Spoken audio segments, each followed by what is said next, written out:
King of marketing के YouTube channel पर। तो दोस्तों, जैसा मैंने आपसे प्रॉमिस किया है कि मेरा एक ही सेटअप रहेगा, उसी सेटअप को मैं आपको इतनी बार बताऊंगा और डेली के डेली उसका बैक टेस्ट कह लो, लाइव टेस्ट कह लो, वो दिखाता रहूँगा, जिससे कि आप लोगों को कॉन्फिडेंस आएगा और फिर आप इसी तरीके से ट्रेडिंग करने लगेंगे। ट्रेडिंग के ढेर सारे मेथड सीखने से बेटर है किसी एक ट्रेडिंग में आप मास्टरी हासिल कर लीजिए। दोस्तों, सभी लोग ज़्यादातर इंडिकेटर के पीछे पड़े रहते हैं, बट मेरा मानना ये है, और मेरा मानना क्या है, फैक्ट जो है वो मैं बताता हूँ आपको। जो कैंडल स्टिक होती है, कैंडल स्टिक से बेटर इंडिकेटर कोई नहीं होता है।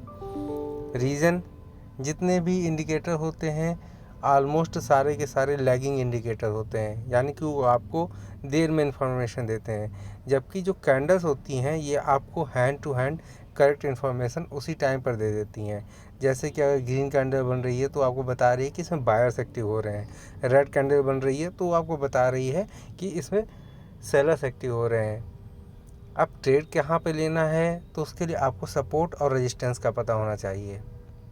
अगर रेजिस्टेंस पर जाकर के रेड कैंडल बनती है तो वो इशारा करती है कि मार्केट गिरने वाली है, और वहाँ पर वो काम करता ही करता है। सपोर्ट पे आकर के अगर ग्रीन कैंडल बन रही है तो वो ये इशारा करता है कि यहाँ पे मार्केट अप जाने वाली है। तो चलिए आज का वीडियो स्टार्ट करते हैं। वीडियो में हमारे लेवल्स सारे वही हैं जो हमने कल डिस्कस किए थे। दो येलो लाइंस थी जो प्रीवियस डे का हाई और लो थी। प्रीवियस डे का लो था 43,693 और हाई था 44,194। रूल नंबर 1 नोट कर लीजिए, प्रीवियस डे के हाई और लो अच्छे सपोर्ट और रेजिस्टेंस का काम करते हैं। तो प्रीवियस डे का जो हाई था वो पहले गैप अप से ब्रेक हो गया। गैप अप से ब्रेक होने के बाद आप देखेंगे वहाँ पर आकर के, यानी कि 44,194 के पास आकर कैंडल सस्टेन हुई। कैंडल सस्टेन होने से रेजिस्टेंस बिकम सपोर्ट, यानी कि जब रेजिस्टेंस टूट जाता है तो रीटेस्ट होने पर वो एज ए सपोर्ट काम करता है। हमारी जो स्ट्रेटजी है उसमें ये होता है कि हम प्रीवियस डे के हाई और लो को मार्क करने के बाद जो पहली 30 मिनट की कैंडल बनती है, उसका हाई और लो मार्क करते हैं। तो वो मैं आपको दिखा देता हूँ। ये है हाई इस कैंडल का और इसका लो मैं मार्क कर देता हूँ, ये 44,166। फिर मैंने बताया कि प्रीवियस डे के हाई और लो के बाद जो पहली 30 मिनट की कैंडल बनती है, इसका हाई और लो अच्छे सपोर्ट और रेजिस्टेंस का काम करते हैं। अब हमें ट्रेड कब करना होता है? हमें ट्रेड तब करना होता है जब ये सारे के सारे लेवल्स ब्रेक होने लगें। जब ये सारे के सारे लेवल्स ब्रेक होने लगे और जो हमने दो इंडिकेटर लगा रखे हैं, वीवैप और 5 EMA का हाई, इन दोनों के ऊपर कैंडल बने, तो हमें सपोर्ट के पास आने पर एंट्री लेनी है। तो देखिए, आज के हिसाब से तो हमारी कोई ट्रेडिंग अपॉर्चुनिटी नहीं बनी। रीज़न क्या था? जब कैंडल ने वीवैप को और इसको क्रॉस किया तो उसके ठीक ऊपर हमारा 30 मिनट का हाई आ गया था। अब हमें वेट ये करना था कि जब तक ये कैंडल, या तो हम पोजीशन तब लेते जब 30 मिनट के लो से रिजेक्शन स्टार्ट हुआ था, बट वो हमारी स्ट्रैटेजी में कहीं नहीं बैठ रहा था। उसके लिए हमें ये करना था कि जब 30 मिनट के लो से ब्रेक हुआ तो 30 मिनट का लो क्रॉस हो गया, प्रीवियस डे का हाई 44,194 क्रॉस हो गया, और ये जो कैंडल बनी है 15 मिनट की में आ जाते हैं हम, 15 मिनट के टाइम फ्रेम में, और फिर ये जो कैंडल बनी है आप देख सकते हैं 10:30 पर इसने कोशिश की। 10:45 के बाद 11 बजे की कैंडल जो है, इसने हमारी सारी क्राइटेरिया को फुलफ़िल कर लिया, यानी कि प्रीवियस डे के हाई से भी ऊपर, 5 EMA के हाई से भी ऊपर, वीवैक्स से भी ऊपर, और 44,166 से भी ऊपर। तो यहाँ पर हमारी एंट्री बनती है कॉल साइड की। और टारगेट हमारा क्या होता है? सबसे पहला टारगेट होता है हमारा नियरेस्ट टारगेट। तो हमारा नियरेस्ट टारगेट था आज की 30 मिनट का हाई, यानी कि 44,391, और आप देखेंगे कि एक तो तीसरी कैंडल में ही हमारा टारगेट अचीव हो गया। और उसके बाद देखिए कितनी अच्छी निगेटिव कैंडल बनी।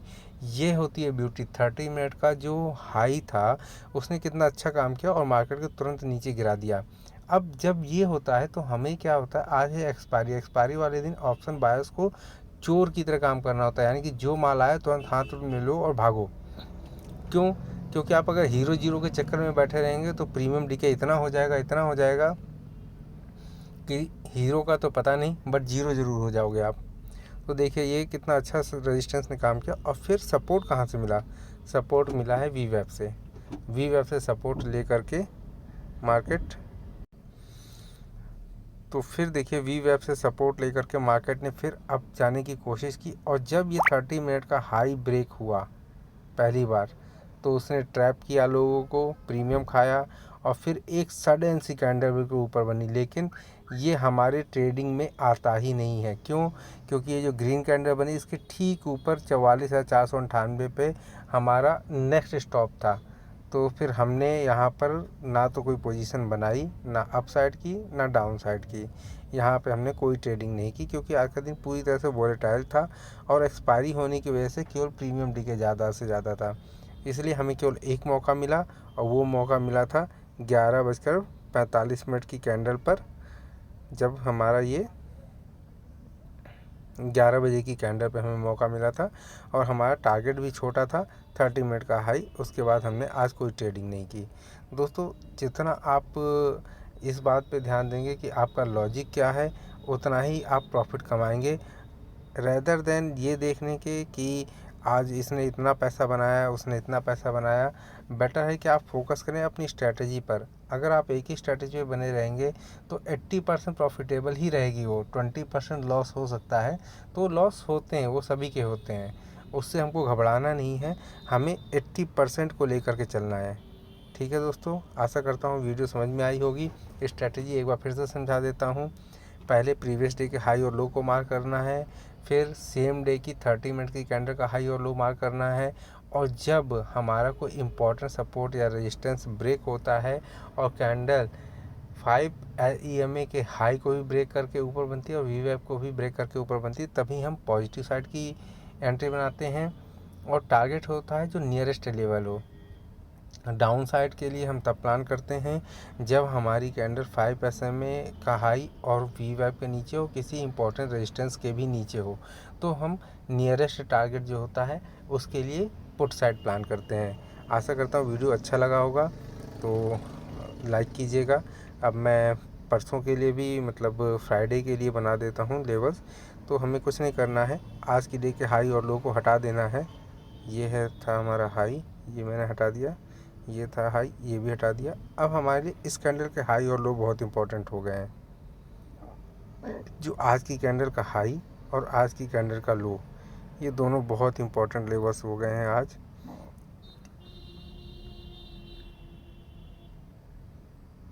जब तक ये अप साइड या डाउन साइड ब्रेक नहीं होते तब तक मार्केट इसमें रेंज बाउंड रह सकती है।